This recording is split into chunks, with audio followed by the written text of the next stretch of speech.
जी recording ले लेंगे। जी सवाल।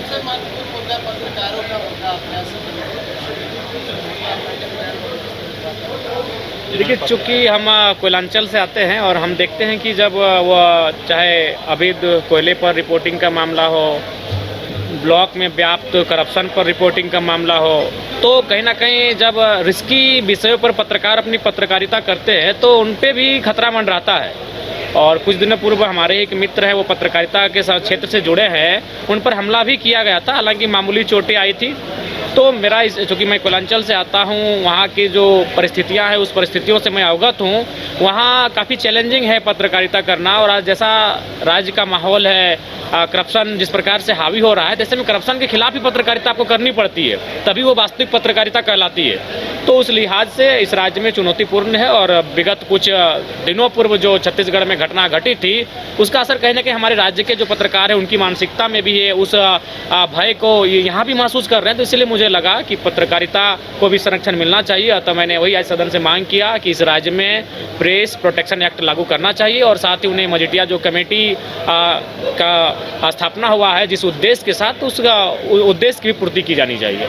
जनप्रतिनिधियों के द्वारा ही तो पत्रकारों को दिया जाता है नहीं, देखिए जनप्रतिनिधि न, हमें लगता है कि अगर ऐसा है तो कानून उन पर भी बने। जब प्रोटेक्शन एक्ट लागू हो जाएगा तो उस एक्ट के दायरे में वो लोग भी आएंगे जो पत्रकारिता को डैमेज करेंगे, पत्रकारों को नुकसान पहुंचाएंगे, निसंदेह वे लोग भी इस दायरे में आएंगे। जयराम जी, आपने एक अपने जिले के लिए, गिरिडीह के लिए एक डैम की जो बात की, क्या डैम का क्या मामला है? नहीं, आज जल संसाधन पे बातचीत हो रही थी, तो मैंने वही कहा कि पानी का संग्रहण होना चाहिए, और वह डैम छोटा हो बड़ा हो, पानी का संग्रहण करते हुए ही हम लोग इस राज्य को दूसरी फसल दे सकते हैं। देखिए हमारा राज्य एक फसल पे अभी निर्भर करता है, उसका नाम है धान। अगर धान होता है तो भी वो हमारे पेट भरने के काम आता है, लेकिन आप पंजाब हरियाणा चले जाइए तो खेती से कहीं ना कहीं बिजनेस को चुनौती दे रहे हैं, खेती से वो उद्योग को चुनौती दे रहे हैं। और हमारी खेती का स्वरूप कैसा है? बस जीने भर, खाने भर, अपना पेट भर पाए, वही हमारी खेती है। तो इसलिए अगर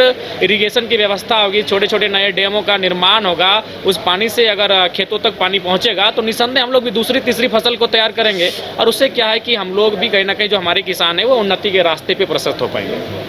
जयराम जी, प्रचार को लेकर झारखंड से लेकर दिल्ली तक प्रचार की बात है, शराब घोटाला एक है कि छत्तीसगढ़ के छत्तीसगढ़ में भ्रष्टाचार, शराब के बड़े पैमाने पर कैसे? देखिए शराब तो इस राज्य की दुर्दशा का एक प्रमुख कारण रहा है, इस बात से इनकार नहीं किया जा सकता है।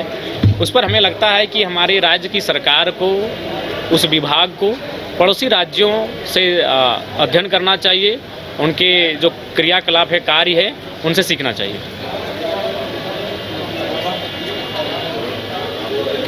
ठीक है जयराम जी, आज सत्ता पक्ष की ओर से जवाब